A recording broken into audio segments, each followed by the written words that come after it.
Hello everyone, welcome back to MS Learning Path. So, previous ವಿಡಿಯೋದಲ್ಲಿ introduction ನೋಡಿದ್ರಿ. ಈ ವಿಡಿಯೋದಲ್ಲಿ ನಾನು ಅಕೌಂಟ್ಸ್ ಅಲ್ಲಿ ಒಂದು ಟಾಪಿಕ್ ನ ತಗೊಂಡಿದ್ದೀನಿ. ಅಕೌಂಟ್ಸ್ ಅಲ್ಲಿ ಇಶ್ಯೂ ಆಫ್ ಶೇರ್ಸ್ ಅಕೌಂಟ್ಸ್ ಬಗ್ಗೆ ಇವತ್ತು ನಾನು ಎಕ್ಸ್ಪ್ಲೇನ್ ಮಾಡ್ತೀನಿ. ಇಶ್ಯೂ ಆಫ್ ಶೇರ್ಸ್ ಬಗ್ಗೆ ಎಕ್ಸ್ಪ್ಲೇನ್ ಮಾಡೋದಕ್ಕೆ ಮುಂಚೆ ಕಂಪನಿ ತನ್ನ ಕ್ಯಾಪಿಟಲ್ ನ ರೈಸ್ ಮಾಡಬೇಕು ಅಂದ್ರೆ ಶೇರ್ಸ್ ನ ಪಬ್ಲಿಕ್ ಗೆ ಇಶ್ಯೂ ಮಾಡಿ ಕ್ಯಾಪಿಟಲ್ ನ ರೈಸ್ ಮಾಡುತ್ತೆ.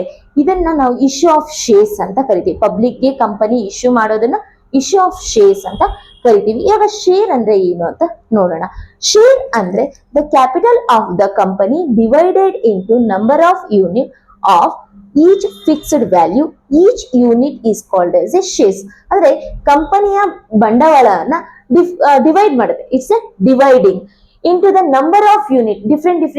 ಡಿಫ್ರೆಂಟ್ ನಂಬರ್ ಆಗಿ ಯೂನಿಟ್ ಆಗಿ ಡಿವೈಡ್ ಮಾಡುತ್ತೆ. Each unit fixed value. ಎಲ್ಲಾ ಯೂನಿಟ್ ಈಚ್ ಯೂನಿಟ್ ಇದೆಯಲ್ಲ, ಎಲ್ಲಾ ಯೂನಿಟ್ ಒಂದು ಫಿಕ್ಸ್ಡ್ ವ್ಯಾಲ್ಯೂ ಆಗಿ ಇರುತ್ತೆ. ಆ each unit is called as A share. ಈಗ ಒಂದು ಎಕ್ಸಾಂಪಲ್ ಕೊಡೋಣ. ಶೇರ್ ಯೂನಿಟ್ ಅಂದ್ರೆ ಒಂದು ಕಂಪನಿ 10,000 ಶೇರ್ಸ್ 10 ಈಚ್ ಅಂತ ಕೊಡುತ್ತೆ. ಅಂದ್ರೆ ಶೇರ್ಸ್ ನ ನಂಬರ್ ಆಫ್ ಶೇರ್ಸ್ ಎಷ್ಟು 10,000, ಈಚ್ ಶೇರ್ಸ್ ಎಷ್ಟು 10 ಈಚ್. ಆ 10,000 ಎಲ್ಲಾ ಶೇರ್ಸ್ 10 ಈಚ್ ಅಂದ್ರೆ 10 ಅನ್ನೋದು ಫಿಕ್ಸ್ಡ್ ವ್ಯಾಲ್ಯೂ ಆಗಿ ಡಿವೈಡ್ ಮಾಡಿರುತ್ತೆ. ಅಂದ್ರೆ ನಂಬರ್ ಆಫ್ ಶೇರ್ಸ್ ಡಿವೈಡ್ ಆಗಿರುತ್ತೆ, ಶೇರ್ ಕ್ಯಾಪಿಟಲ್ ಡಿವೈಡ್ ಆಗಿರುತ್ತೆ. ಇದನ್ನ ನಾವು ದ ಫಿಕ್ಸ್ಡ್ ವ್ಯಾಲ್ಯೂ ಇಂದ ಡಿವೈಡ್ ಮಾಡಿ ಈಚ್ ಶೇರ್ ನ ನಾವೇನಂತ ಕರಿತೀವಿ, ಈಚ್ ಯೂನಿಟ್ ನ ನಾವು ಶೇರ್ ಅಂತ ಕರಿತೀವಿ. ನೆಕ್ಸ್ಟ್ ಈ ಶೇರ್ಸ್ ಅಲ್ಲಿ ನೋಡಿದ್ರೆ ಸೆಕೆಂಡ್ ಬರೋಣ types of shares. Types of shares ಅಲ್ಲಿ ಫಸ್ಟ್ ಬಂದು ಈಕ್ವಿಟಿ ಶೇರ್ಸ್, ಸೆಕೆಂಡ್ ಬಂದು ಪ್ರಿಫರೆನ್ಸ್ ಶೇರ್ಸ್. ಈಕ್ವಿಟಿ ಶೇರ್ಸ್ ಅಂದ್ರೆ ಒನ್ಸ್ ಈ ಶೇರ್ಸ್ ನ ಪರ್ಚೇಸ್ ಮಾಡಿ ಕ್ಯಾಪಿಟಲ್ ನ ಇನ್ವೆಸ್ಟ್ಮೆಂಟ್ ಮಾಡಿದ್ರೆ the capital repay at last of the wind up of the company. Wind up ಅಂದ್ರೆ ಏನು, ಕ್ಲೋಸ್ ಮಾಡಿದವಾಗ ಅವರ ಕ್ಯಾಪಿಟಲ್ ರಿಟರ್ನ್ ಆಗುತ್ತೆ. ಮತ್ತೆ ಈ ಕ್ಯಾಪಿಟಲ್ಗೆ ಒಂದು ಅಡ್ವಾಂಟೇಜ್, ಈ ಶೇರ್ ಹೋಲ್ಡರ್ಸ್ಗೆ ಒಂದು ಅಡ್ವಾಂಟೇಜ್ ಇದೆ. ಏನಂದ್ರೆ ಕಂಪನಿಯ ಯಾವುದೇ ಡಿಸಿಷನ್ ತಗೊಳ್ಳೋದ್ರಲ್ಲಿ ಇವರ ಇನ್ವಾಲ್ವ್ಮೆಂಟ್ ಇರುತ್ತೆ. ಈ ಶೇರ್ಸ್ ನ ರೈಟ್ಸ್, ವೋಟಿಂಗ್ ರೈಟ್ಸ್ ಇರುತ್ತೆ. ಅದಕ್ಕೆ ಇವ್ರನ್ನ ಈಕ್ವಿಟಿ ಶೇರ್ಸ್ ಅಂತ ಕರಿತೀವಿ. ಇದನ್ನ real owner of the company ಅಂತಾನು ಕರಿತೀವಿ. Next preference shares. Preference shares ಅಂದ್ರೆ ಇಲ್ಲಿ ಪ್ರಿಫರೆನ್ಸ್ ಅಂತ ವರ್ಡ್ ಹೇಳುತ್ತೆ. ಯಾವುದೇ ಒಂದು ಶೇರಿನ ಡಿವಿಡೆಂಡ್ ತಗೊಳ್ಳೋದ್ರಲ್ಲಿ ಪ್ರಿಫರೆನ್ಸ್, ಅಥವಾ ಕ್ಯಾಪಿಟಲ್ ರಿಟರ್ನ್ ಮಾಡೋದ್ರಲ್ಲಿ ಪ್ರಿಫರೆನ್ಸ್ ಇದ್ರೆ ಅದನ್ನ ಪ್ರಿಫರೆನ್ಸ್ ಶೇರ್ಸ್ ಅಂತ ಕರಿತೀವಿ. ಸೊ ಈಕ್ವಿಟಿ ಶೇರ್ ಮುಂಚೆನೆ ಡಿವಿಡೆಂಡ್ ಫಸ್ಟ್ ಕೊಡ್ಬೇಕಾಗಿದ್ದು ಯಾರಿಗೆ, ಪ್ರಿಫರೆನ್ಸ್ ಶೇರ್. ದೆನ್ ಉಳಿದಿರೋ ಡಿವಿಡೆಂಡ್ ಯಾರಿಗೆ ಕೊಡ್ತೀವಿ, equity. So types of shares ಅಲ್ಲಿ ಪ್ರಿಫರೆನ್ಸ್ ಶೇರ್ಸ್ ಮತ್ತೆ ಈಕ್ವಿಟಿ ಶೇರ್ಸ್. ಪ್ರಿಫರೆನ್ಸ್ ಶೇರ್ಸ್ ಅಲ್ಲಿ ತುಂಬಾ ಶೇರ್ಸ್ ಗಳಿದೆ. ನೆಕ್ಸ್ಟ್ ಕ್ಲಾಸ್ ಅಲ್ಲಿ ನಾನು ನಿಮ್ಗೆ ಅದನ್ನ ಎಕ್ಸ್ಪ್ಲೇನ್ ಮಾಡ್ತೀನಿ ಪ್ರಿಫರೆನ್ಸ್ ಶೇರ್ಸ್ ಅಂತಾನೆ ಬಂದವಾಗ. ಈಗ ಇಶ್ಯೂ ಆಫ್ ಶೇರ್ಸ್ ಟಾಪಿಕ್ ಅಲ್ಲಿ ಶೇರ್ಸ್ ನ ಇಶ್ಯೂ ಮಾಡುವಾಗ ಮೇಜರ್ ಆಗಿ 3 ಸ್ಟೆಪ್ಸ್ ಆಗಿ ನಾವು ನೋಡ್ತೀವಿ. First step 1 application of share. Application of shares ಅಂದ್ರೆ ಪಬ್ಲಿಕ್ ಗೆ ಶೇರ್ಸ್ ನ ತಗೊಳ್ಳಿ ಅಂತ ಅಪ್ಲಿಕೇಶನ್ ನ ಕೊಡೋದ್ರ ಮುಖಾಂತರ, ಅಪ್ಲಿಕೇಶನ್ ಪ್ರೊವೈಡ್ ಮಾಡೋದ್ರ ಮುಖಾಂತರ ಕಂಪನಿ ತೋರಿಸೋ ಅಂತ ಫಸ್ಟ್ ಸ್ಟೆಪ್ ನ ಅಪ್ಲಿಕೇಶನ್ ಸ್ಟೇಜ್ ಅಂತ ಕರಿತೀವಿ. Second step allotment of shares. Allotment of shares ಅಂದ್ರೆ ಈಗ ಅಪ್ಲಿಕೇಶನ್ ಇಂದ ಕಂಪನಿ ರಿಸೀವ್ ಮಾಡುತ್ತೆ, ಪಬ್ಲಿಕ್ ಗೆ ಇಶ್ಯೂ ಮಾಡಿರೋ ಅಪ್ಲಿಕೇಶನ್ ಕಂಪನಿ ರಿಸೀವ್ ಮಾಡುತ್ತೆ. ಎಲ್ಲಾ ರಿಸೀವ್ ಮಾಡಿರೋದ್ರಲ್ಲಿ ಕೆಲವೊಂದನ್ನ ಸೆಲೆಕ್ಟ್ ಮಾಡ್ಕೊಳ್ಳುತ್ತೆ. ಅಂದ್ರೆ ಎಷ್ಟು ಶೇರ್ಸ್ ಅಪ್ಲಿಕೇಶನ್ಸ್ ನಮಗ್ ಬೇಕೋ ಅದನ್ನ ಸೆಲೆಕ್ಟ್ ಮಾಡ್ಕೊಂಡು ರಿಮೈನಿಂಗ್ ನ ರಿಜೆಕ್ಟ್ ಮಾಡುತ್ತೆ. ಅಂದ್ರೆ ವಾಪಸ್ ಅಮೌಂಟ್ ಏನಿರುತ್ತೋ ಅಪ್ಲಿಕೇಶನ್ ಮನಿನ ವಾಪಸ್ ಕೊಡುತ್ತೆ. ಈ ಸೆಲೆಕ್ಟ್ ಮಾಡಿರೋ ಅಂತಹ ಶೇರ್ಸ್, ಅಪ್ಲಿಕೇಶನ್ ಅಲ್ಲಿ ಸೆಲೆಕ್ಟ್ ಮಾಡಿರೋ ಅಂತಹ ಶೇರ್ಸ್ ನ ನಾವು ಅಲಾಟ್ಮೆಂಟ್ ಆಫ್ ಶೇರ್ಸ್ ಅಂತ ಕರಿತೀವಿ. ಇದು ಸ್ಟೇಜ್ 2. ಲಾಸ್ಟ್ ಸ್ಟೇಜ್ ಸೆಲೆಕ್ಟ್ ಆಗಿರೋ ಅಂತಹ ಅಪ್ಲಿಕೇಶನ್ಸ್ಗೆ ಉಳಿದಿರೋ ಅಮೌಂಟ್ ನ ಪಬ್ಲಿಕ್ ಇಂದ ಕಂಪನಿ ಕಲೆಕ್ಟ್ ಮಾಡ್ಕೋಬೇಕಾಗತ್ತೆ. ಅದನ್ನ ಕಾಲ್ಸ್ ಅಂತ ಕರಿತೀವಿ. ಸೊ ಒಂದು ಎಕ್ಸಾಂಪಲ್ ಕೊಡ್ತೀನಿ ಇಲ್ಲಿ. ಅಪ್ಲಿಕೇಶನ್, ಅಲಾಟ್ಮೆಂಟ್ ಮತ್ತೆ ಲಾಸ್ಟ್ ಕಾಲ್ಸ್ಗೆ. ಫಾರ್ ಎಕ್ಸಾಂಪಲ್ ಒಂದು ಶೇರ್ ನಾನು ಆಗ್ಲೇ ಹೇಳಿದೆ, ವ್ಯಾಲ್ಯೂ ಎಷ್ಟು 10 ಈಚ್ ಅಂತ. ಒಬ್ಬ ಶೇರ್ ಹೋಲ್ಡರ್ಸ್ 10 ಈಚ್ ನ ಹೇಗೆ ಪೇ ಮಾಡ್ತಾನೆ ಅಂದ್ರೆ, ಫಾರ್ ಎಕ್ಸಾಂಪಲ್ ಅಪ್ಲಿಕೇಶನ್ ಅಲ್ಲಿ 2 ರೂಪೀಸ್ ಅಂದ್ರೆ 10 ರೂಪೀಸ್ ಅಲ್ಲಿ 2 ರೂಪೀಸ್ ನ ಅಪ್ಲಿಕೇಶನ್ ಅಲ್ಲಿ ಕಲೆಕ್ಟ್ ಮಾಡ್ಕೊಂಡ್ರೆ, ಇನ್ನ ರಿಮೈನಿಂಗ್ ಫಾರ್ ಎಕ್ಸಾಂಪಲ್ 4 ರೂಪೀಸ್ ನ ಅಲಾಟ್ಮೆಂಟ್ ಅಲ್ಲಿ ತಗೊಳ್ತಾನೆ. ಅಂದ್ರೆ 10 ಅಲ್ಲಿ 4 ಪ್ಲಸ್ 2 6 ಆಯ್ತು. ಇನ್ನ ರಿಮೈನಿಂಗ್ ಎಷ್ಟು ಉಳಿತು 4 ರೂಪೀಸ್. ಅದನ್ನ ಕಾಲ್ಸ್ ಅಲ್ಲಿ ತಗೊಳ್ತಾನೆ. ಸೊ ಇಲ್ಲಿ ಕಾಲ್ ಅಂದ್ರೆ ಒಂದೇ ಕಾಲ್ ಇರುತ್ತಾ, ಮೇ ಬಿ ಕಂಪನಿ ಯಾವ ರೀತಿ ಅದು ಕಾಲ್ಸ್ ನ ತಗೋ, first call, second call, third call, ಒಂದ್ ಕಾಲ್ ಆದ್ರೂ ಇರ್ಬೋದು ಅಥವಾ ಮೆನಿ ಕಾಲ್ಸ್ ಆದ್ರೂ ಮಾಡ್ಬೋದು. ಇದಿಷ್ಟು ಇಶ್ಯೂ ಆಫ್ ಶೇರಿನ ಸ್ಟೆಪ್ಸ್. ಈ ಸ್ಟೆಪ್ಸ್ ಬೇಸ್ ಮೇಲೆ ನಾವು ಜರ್ನಲ್ ಎಂಟ್ರೀಸ್ ಪಾಸ್ ಮಾಡ್ತೀವಿ.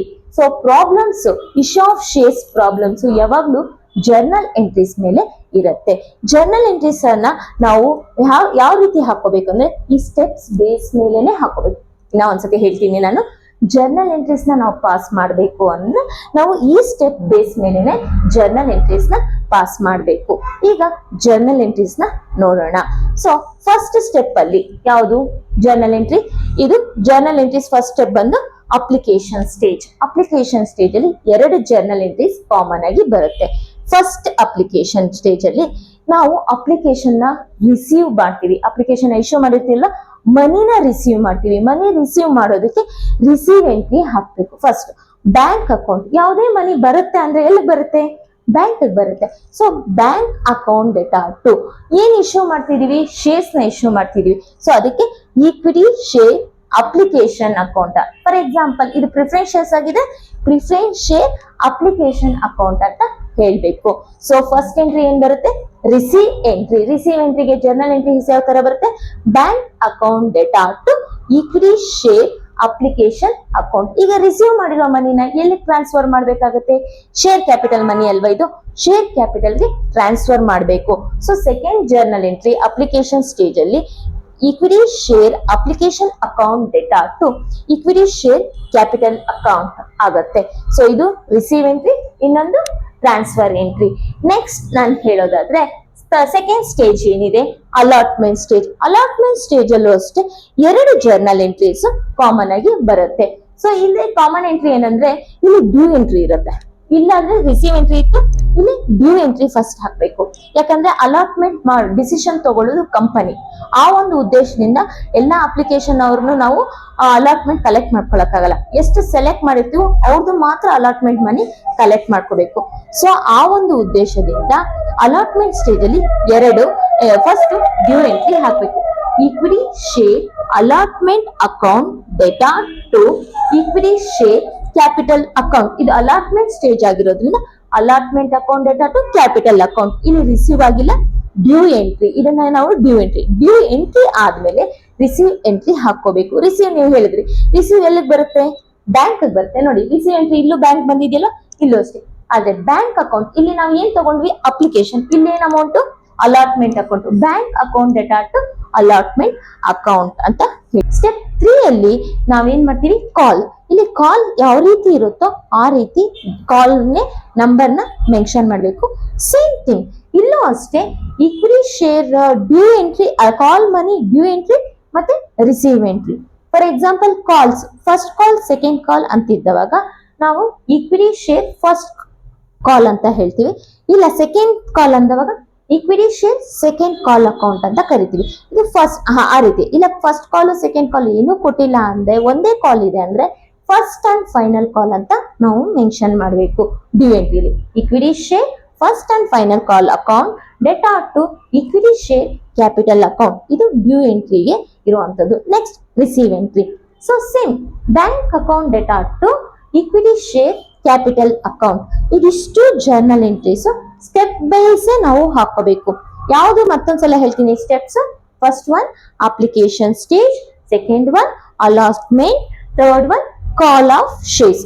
ಇದಿಷ್ಟು ಈಕ್ವಿಟಿ ಶೇರ್ಸಿನ ಜರ್ನಲ್ ಎಂಟ್ರಿ. ನಾವು ಈಗ ಒಂದು ಸಿಂಪಲ್ ಪ್ರಾಬ್ಲಮ್ ನ ನೋಡೋಣ. ಜರ್ನಲ್ ಎಂಟ್ರೀಸ್ ಅಲ್ಲಿ ಒಂದು ಸಿಂಪಲ್ ಪ್ರಾಬ್ಲಮ್ ನ ನೋಡೋಣ. Thank you.